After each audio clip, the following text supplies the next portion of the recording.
శాసనసభలో మందబలం ఉంది కదా అని సభానాయకుడు ముఖ్యమంత్రి గారు సభను తప్పుదో పట్టించే ప్రయత్నం చేయడమే కాకుండా ప్రధాన ప్రతిపక్షమైన మాకు కనీసం మైకు కూడా ఇవ్వకుండా క్లారిఫికేషన్ కూడా తీసుకోకుండా సభను వాయిదా వేసుకొని ప్రభుత్వం పారిపోయింది.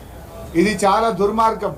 ఇవాళ సభలో చూసినట్టయితే ముఖ్యమంత్రి గారు నేను ఈరోజు ఉదయం మాట్లాడుతూ బడ్జెట్ మీద మాట్లాడేటువంటి సందర్భంలో బడ్జెట్ మీద గతంలో మా ప్రభుత్వం అధికారంలో ఉన్నప్పుడు కేంద్ర ప్రభుత్వం 30,000 కోట్ల రూపాయలు అప్పు తీసుకోవడానికి 0.5% FRBM అవకాశం ఇచ్చినా మా ప్రభుత్వం ఈ రాష్ట్ర ప్రయోజనాలు దృష్టిలో పెట్టుకొని విద్యుత్ సంస్కరణలు అమలు చేయొద్దని, వ్యవసాయ బావులకు మీటర్లు పెట్టొద్దని మేము 30,000 కోట్లు వదులుకున్నామని నేను శాసనసభలో చెప్పడం జరిగింది.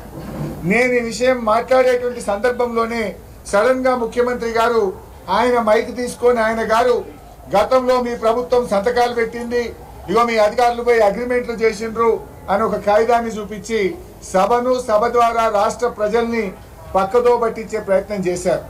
ఈ అగ్రిమెంట్ ఎక్కడిది? ఇది ఆల్రెడీ నేను చెప్పిందే, ఆయన కొత్తగా వెలికి తీసిందేం లేదు. గతంలో ఉదయ్ స్కీములో కేంద్ర ప్రభుత్వము దేశంలోని అన్ని రాష్ట్రాల మీద ఒత్తిడి పెట్టి 27 రాష్ట్రాలను ఉదయ్లో చేర్చారు. అప్పుడు కాంగ్రెస్ పార్టీ అధికారంలో ఉన్న రాజస్థాన్, హిమాచల్ ప్రదేశ్ తదితర రాష్ట్రాల్లో కాంగ్రెస్ పార్టీ కూడా ఉదయ్ స్కీమ్లో జాయిన్ అయింది. దేశంలో 27 రాష్ట్రాలు జాయిన్ అయినాయి, తెలంగాణ రాష్ట్రం కూడా జాయిన్ అయింది. అయితే ఈ ఉదయ్ స్కీమ్లో ఉన్నదేంటిది? ఇప్పటికే ఎక్కడైతే మీటర్లు ఉన్నాయో ఆ మీటర్లకు స్మార్ట్ మీటర్లు పెట్టాలని మాత్రమే ఈ అగ్రిమెంట్లో ఉంది.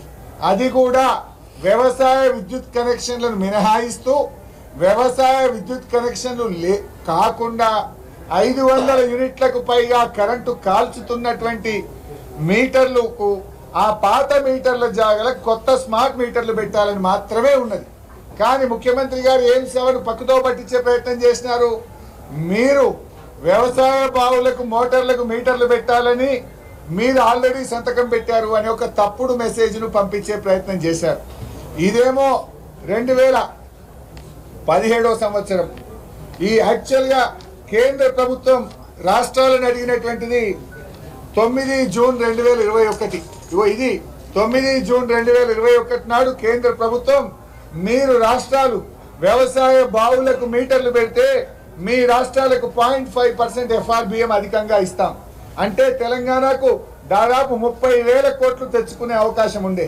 ఈ 30,000 కోట్లు మాకు వద్దు, మా రైతులు మాకు ముఖ్యం, నా గొంతులో ప్రాణం ఉండంగా రైతుల బోరు బావుల కాడ మీటర్లు పెట్టను అని మేము 30,000 కోట్లు 2021 సంవత్సరంలోనే వదులుకున్నాం.